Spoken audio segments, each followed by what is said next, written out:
ఈ friendship day రోజున, ఈ స్నేహితుల దినోత్సవం రోజున మన యేసయ్య నిజమైనటువంటి స్నేహితుడని మనం గమనించాలి.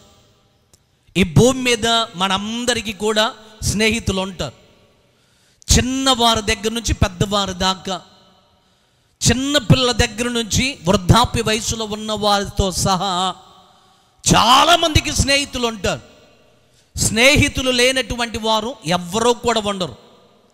స్నేహితులు లేనటువంటి వారు ఈ భూమి మీద ఎవ్వరూ కూడా ఉండరు.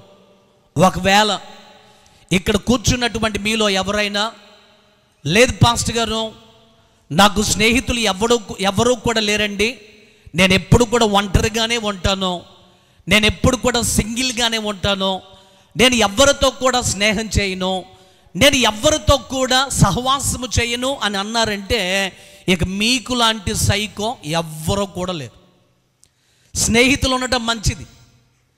కొంతమంది ఉంటారు తల్లిదండ్రులకు చెప్పుకోలేనటువంటి విషయాలు, తోబుట్టువులకు చెప్పుకోలేనటువంటి విషయాలు, భర్తకు చెప్పుకోలేనటువంటి విషయాలు, భార్యకు చెప్పుకోలేనటువంటి విషయాలు, అన్నదమ్ములతో చెప్పుకోలేని విషయాలు, అక్క చెల్లెలతో చెప్పుకోలేనటువంటి విషయాలన్నీ కూడా ఎవరితో చెప్పుకుంటారో?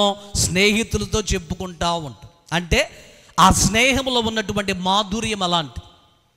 మనము అలా స్నేహం చేస్తూ ఉంటాం. స్నేహానికి కూడా కొన్ని పరిమితులు ఉంటాయి. ఒక అబ్బాయి అబ్బాయితోనే స్నేహం చేయాలి, ఒక అమ్మాయి అమ్మాయితోనే స్నేహం చేయాలి. కానీ అబ్బాయి అమ్మాయితో, అమ్మాయి అబ్బాయితో స్నేహం చేసి మేమిద్దరం కూడా ఫ్రెండ్స్ అంటే లోకం ఒప్పుకోదు, బైబిల్ అంతకంటే కూడా ఒప్పుకోదు. కానీ నేటి కాలంలో విచిత్రమైనటువంటి సంఘటనలు, విచిత్రమైనటువంటి పోకడలు మనము సమాజంలో గమనిస్తూ ఉన్నాం.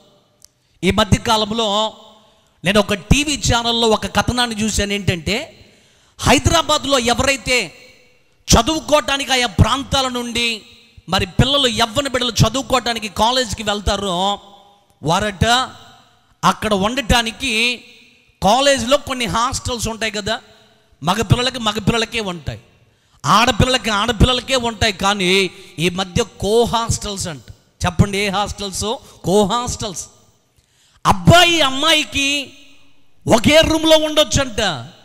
నేను ఆ కథనాన్ని చదివినప్పుడు అనుకున్నాను కదా, పోయే కాలం దగ్గరకు వచ్చింది, అందుకనే ఈ విచిత్రపు పోకడలన్నీ కూడా జరుగుతున్నాయి అని.